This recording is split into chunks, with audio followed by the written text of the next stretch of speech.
여러분, 지금 이 영상을 보면서 라면을 먹을까, 치킨을 시킬까 고민하고 계신가요? 그럼 이건 어떠세요? 지금 이 순간, 당신은 실제로 라면을 먹고 있기도 하고, 동시에 치킨을 먹고 있기도 합니다. 말도 안 된다고요? 맞습니다. 우리 눈에는 그렇게 보이지 않죠. 하지만 많은 물리학자들은 정말로 두 가지가 동시에 일어나고 있다고 주장합니다. 다만 서로 다른 우주에서 말이죠. 공상과학 영화 이야기가 아닙니다. 양자역학이라는 현대 물리학의 가장 확실한 이론에서 나온 결론이거든요. 여러분의 몸속에서는 지금 이 순간에도 눈에 보이지 않을 만큼 작은 세계들이 초당 수천 번씩 생겼다가 사라지고 있다는 겁니다. 대체 무슨 일이 벌어지고 있는 걸까요? 이 이야기를 이해하려면 우선 평행우주가 뭔지부터 알아야 합니다. 평행우주 또는 다중우주라고 부르는 건 우리가 사는 이 우주 말고도 다른 우주들이 존재한다는 개념이에요. 마블 영화에서 많이 봤죠? 근데 이게 그냥 영화 소재가 아니라 진지한 과학 이론이라는 게 놀랍습니다. 그것도 양자역학이라는 우리가 쓰는 스마트폰과 컴퓨터를 가능하게 만든 바로 그 이론에서 나온 거예요. 그럼 대체 왜 과학자들이 이런 이야기를 하게 됐을까요? 여기엔 한 마리의 불쌍한 고양이가 등장합니다. 정확히는 슈레딩거라는 물리학자가 1935년에 제안한 사고 실험인데요. 이 실험이 너무 잔인해서 고양이 대신 편의점 김밥으로 바꿔서 설명해 보겠습니다. 상상해 보세요. 상자 하나가 있습니다. 그 안에 편의점 김밥 하나, 방사성 원자 하나, 센서, 그리고 물풍선이 들어있어요. 이 방사성 원자는 언제 터질지 아무도 모릅니다. 1시간 안에 터질 확률이 정확히 50%예요. 만약 원자가 터지면 센서가 감지하고 센서가 물풍선을 터뜨리고 물풍선이 터지면서 김밥이 흠뻑 젖어서 망가집니다. 반대로 원자가 터지지 않으면 김밥은 멀쩡하게 남아있겠죠. 여기까지는 괜찮습니다. 상자를 열어보기 전까지는 우리가 김밥 상태를 모르는 거니까 김밥이 멀쩡할 수도 있고 망가졌을 수도 있다고 생각하면 되죠.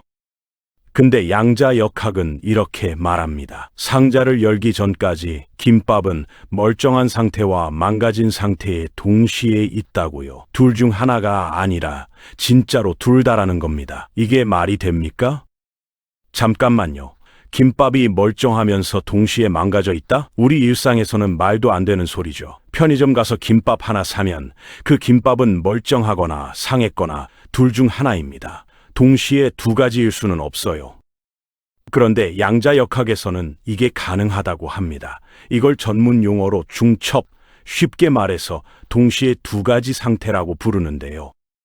더 이상한 건 상자를 열어서 김밥을 보는 순간 이 이상한 상태가 끝난다는 겁니다. 보는 순간 김밥은 갑자기 멀쩡하거나 망가진 것 중 딱 하나로 정해져요. 물리학자들은 이걸 파동함수 붕괴, 쉽게 말하면 갑자기 하나로 정해지는 현상이라고 부릅니다. 여기서 질문이 생깁니다. 왜 보는 순간 달라질까요?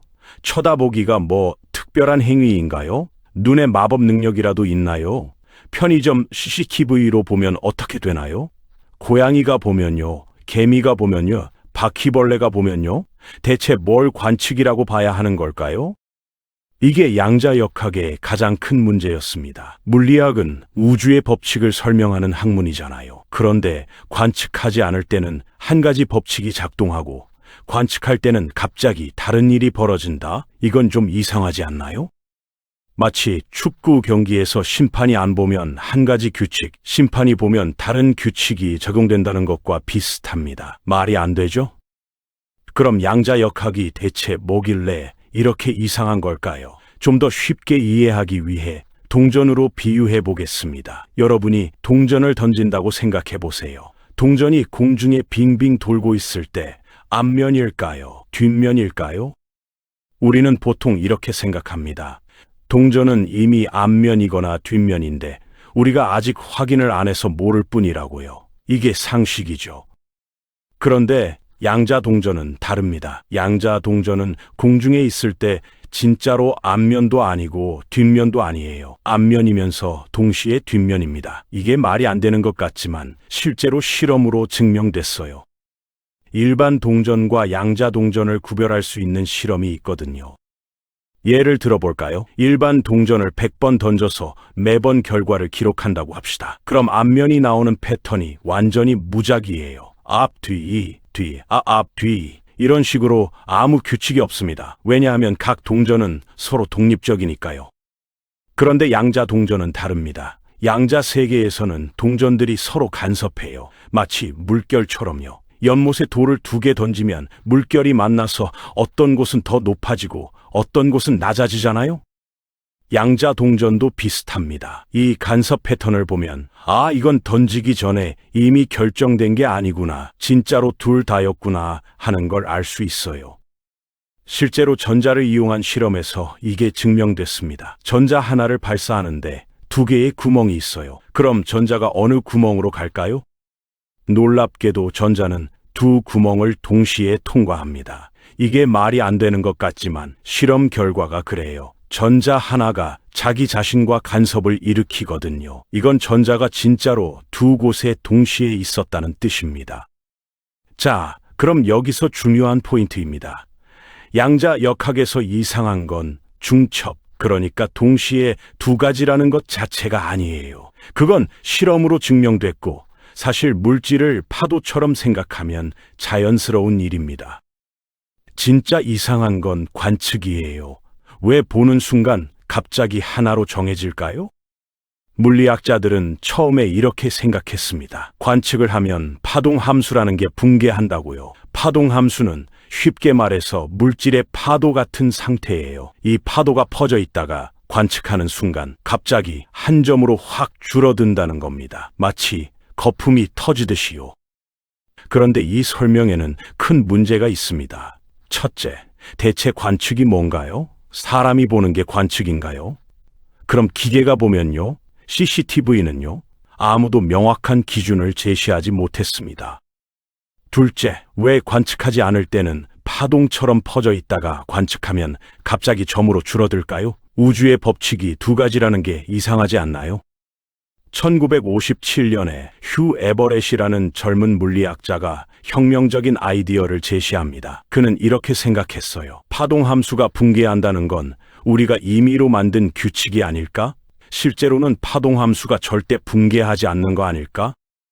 무슨 말이냐면 김밥 실험으로 다시 돌아가 봅시다. 상자 안에 김밥이 멀쩡한 상태와 망가진 상태로 동시에 있습니다. 여러분이 상자를 열어서 봅니다. 기존 이론은 이 순간 김밥이 둘 중 하나로 정해진다고 했죠. 하지만 에버렛은 이렇게 말합니다. 아니다, 정해지지 않는다. 대신 우주가 갈라진다고요.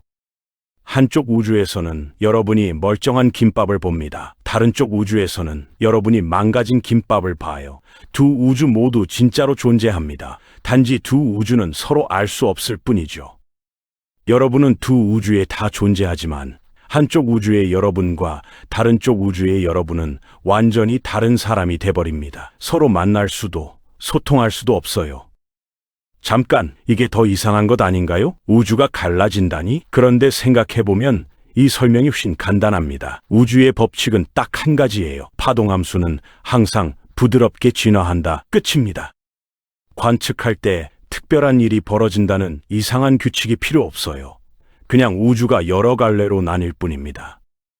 그럼 이게 어떻게 작동하는 걸까요? 상자를 열기 전에는 우주가 하나예요. 그 안에서 김밥이 2가지 상태로 동시에 있고요. 여러분이 상자를 열면 여러분의 눈, 뇌, 몸 전체가 김밥 상태와 엮입니다. 물리학 용어로 어킴이라고 하는데 쉽게 말하면 운명의 끈으로 묶인다고 생각하면 돼요. 이 순간 우주가 둘로 갈라집니다. 한쪽에는 멀쩡한 김밥과 그걸 보는 여러분, 다른 쪽에는 망가진 김밥과 그걸 보는 여러분이 있어요. 2 우주는 이제 완전히 독립적입니다. 그럼 대체 언제 우주가 갈라지는 걸까요? 항상입니다. 끊임없이 갈라지고 있어요. 여러분 몸속에 있는 원자들, 특히 칼륨-40이라는 방사성 원자가 계속 붕괴하거든요. 칼륨은 바나나에도 있고 김치에도 있어요. 한국인은 김치를 많이 먹으니까 칼륨도 많이 섭취하죠. 이 칼륨 원자가 초당 5,000번 정도 붕괴합니다. 매번 붕괴할 때마다 우주가 갈라져요.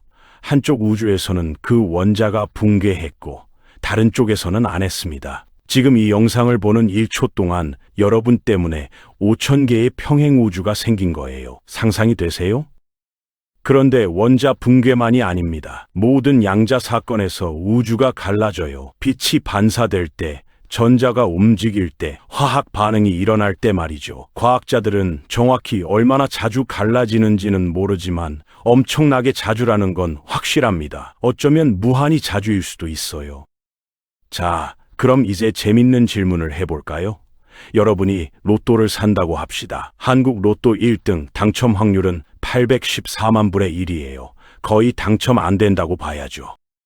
하지만 다세계 해석에 따르면 814만 개의 평행 우주 중 한 곳에서는 여러분이 1등에 당첨됩니다. 물론 나머지 813만 9,999개 우주에서는 낙첨이지만요.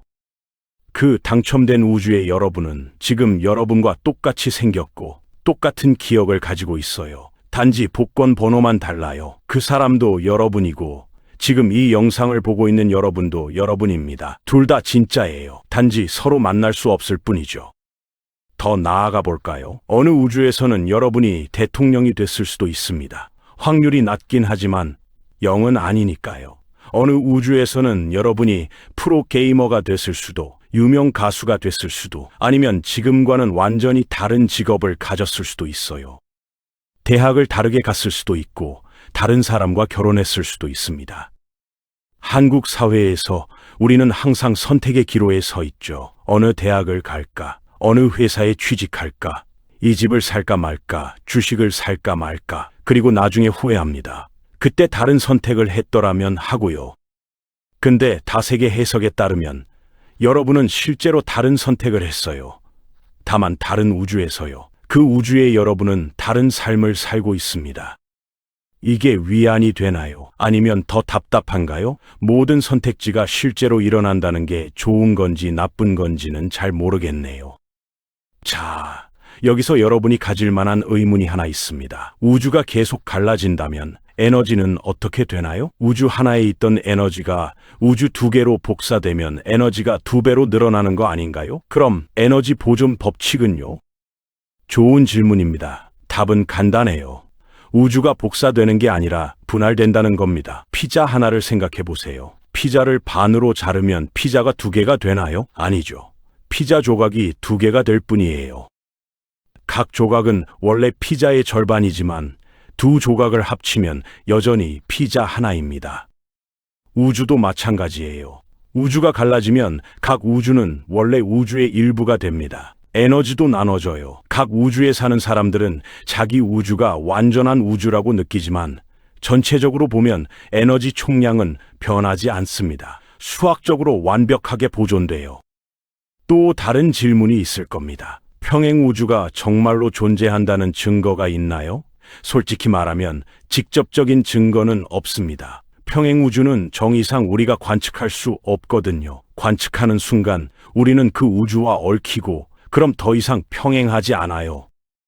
그럼 왜 많은 물리학자들이 이 이론을 지지할까요? 첫째, 수학적으로 가장 간단하기 때문입니다. 양자역학의 기본 방정식인 슈레딩거 방정식을 있는 그대로 받아들이면 다세계가 나와요. 파동함수 붕괴 같은 추가 규칙이 필요 없습니다. 둘째, 논리적으로 일관성이 있어요. 관측이 특별하다는 이상한 가정을 안 해도 돼요. 물론 모든 물리학자가 동의하는 건 아닙니다. 어떤 사람들은 우주가 무순히 많이 존재한다는 게 너무 사치스럽다고 생각해요. 어떤 사람들은 다른 해석을 선호하고요. 하지만 점점 더 많은 과학자들이 다세계 해석이 가장 말이 된다고 생각하고 있습니다. 재밌는 건 다세계 해석을 받아들이면 우주가 다시 결정론적이 된다는 겁니다. 고전 역학에서는 모든 게 정해져 있었잖아요. 초기 조건만 알면 미래를 완벽히 예측할 수 있었죠. 양자 역학이 나오면서 우주가 확률적이 됐어요. 미래를 확률로만 예측할 수 있게 됐고요. 근데 다세계 해석에서는 모든 가능성이 100% 일어납니다. 다만 서로 다른 우주에서요. 우주 전체로 보면 모든 게 정해진 대로 진행되는 거예요. 단지 우리는 그중 한 갈래만 경험할 뿐이죠. 그래서 우리에게는 확률적으로 보이는 겁니다. 이게 한국 사회에 무슨 의미가 있을까요? 우선 기술적으로 중요합니다. 삼성과 SK는 지금 양자 컴퓨터 개발에 엄청난 돈을 투자하고 있어요. 양자 컴퓨터는 바로 이 중첩 원리를 이용합니다. 0과 1이 동시에 존재하는 양자 비트를 사용해서 엄청나게 빠른 계산을 하는 거죠. 만약 한국이 양자 기술에서 뒤처지면 미래 산업에서도 뒤처질 수밖에 없어요. 양자 컴퓨터는 암호 해독, 신약 개발, 인공지능 학습 등 모든 분야를 바꿀 겁니다. 중국과 미국은 이미 엄청난 투자를 하고 있고요. 우리도 따라잡아야 합니다. 철학적으로도 생각할 게 많습니다. 한국 사회는 노력하면 된다는 믿음이 강하죠. 입시, 취업, 승진, 모두 노력의 결과라고 생각해요. 하지만 양자 역학은 우주가 근본적으로 확률적이라고 말합니다. 아무리 노력해도 운이 따라주지 않을 수 있다는 거죠. 물론 이게 노력이 무의미하다는 뜻은 아닙니다. 노력하면 좋은 결과가 나올 확률이 높아지는 건 맞아요. 하지만 100%는 아니에요. 어느 정도는 확률의 영역이고 우리가 통제할 수 없는 부분이 있다는 걸 인정해야 합니다. 부동산 투자나 주식 투자도 마찬가지예요. 아무리 분석을 잘해도 확률을 벗어날 수 없어요. 오를지 내릴지는 양자 역학적으로 불확실한 거죠. 물론 좋은 정보와 분석은 확률을 유리하게 만들지만 절대적인 확신은 불가능합니다. 다세계 해석은 또 다른 시각을 제공합니다. 여러분이 집을 샀는데 가격이 폭락했다고 해봅시다. 후회되겠죠. 하지만 다른 우주에서는 여러분이 집을 안 샀고 그 우주의 여러분은 다른 이유로 후회하고 있을 수도 있어요. 모든 선택에는 장단점이 있고 모든 가능성이 어딘가에서는 실현된다는 거죠. 이게 위안이 될 수도 있고 더 혼란스러울 수도 있습니다. 중요한 건 우리가 내린 선택이 이 우주에서는 유일한 현실이 된다는 겁니다. 다른 우주의 나와 비교할 수도 없고 바꿀 수도 없어요. 그러니 후회하기보다는 지금 이 우주에서 최선을 다하는 게 맞지 않을까요? 양자 역학은 또한 관측의 중요성을 알려줍니다. 보는 순간 상태가 결정되는 것처럼 우리가 무엇을 보고 무엇을 측정하느냐가 현실을 만들어요. SNS 시대에 이건 더 중요해졌습니다. 우리는 끊임없이 다른 사람의 삶을 관측하고 우리 삶도 관측당하죠. 이 관측이 실제로 우리 삶을 바꿉니다.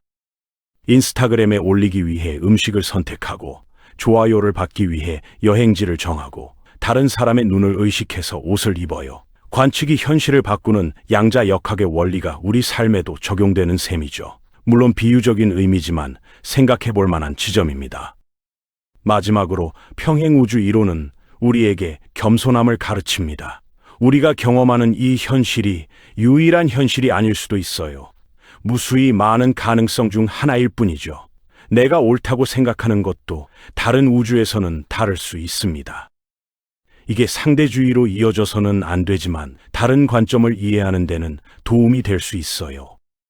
결론적으로 평행우주는 공상과학이 아닙니다. 현대 물리학의 가장 진지한 이론 중 하나예요. 증명되지는 않았지만 수학적으로 가장 간단하고 논리적으로 일관성 있는 해석입니다. 많은 물리학자들이 실제로 믿고 있고요. 지금 이 순간에도 여러분은 수천 개의 평행우주로 갈라지고 있습니다. 각 우주의 여러분은 조금씩 다른 삶을 살고 있어요. 그중 어떤 여러분은 대박을 터뜨렸고 어떤 여러분은 실패했고 대부분의 여러분은 지금 여러분과 비슷한 평범한 삶을 살고 있을 겁니다. 이 모든 게 동시에 진짜라는 게 믿기지 않으시나요? 저도 처음에는 그랬습니다. 하지만 양자 역학은 지난 100년간 모든 실험을 통과했어요. 우리가 사용하는 모든 전자기기가 양자 역학으로 만들어졌고요. 그리고 그 양자 역학을 정직하게 받아들이면 평행우주가 나옵니다. 여러분은 어떻게 생각하세요? 평행우주가 존재한다면 여러분의 다른 버전들은 지금 뭘 하고 있을까요? 그리고 이 우주의 여러분은 무수히 많은 가능성 중에서 지금 이 순간을 어떻게 살아갈 건가요? 선택은 여러분의 몫입니다. 하지만 기억하세요. 모든 선택은 새로운 우주를 만들어냅니다. 그리고 그 모든 우주에서 여러분은 계속 존재합니다.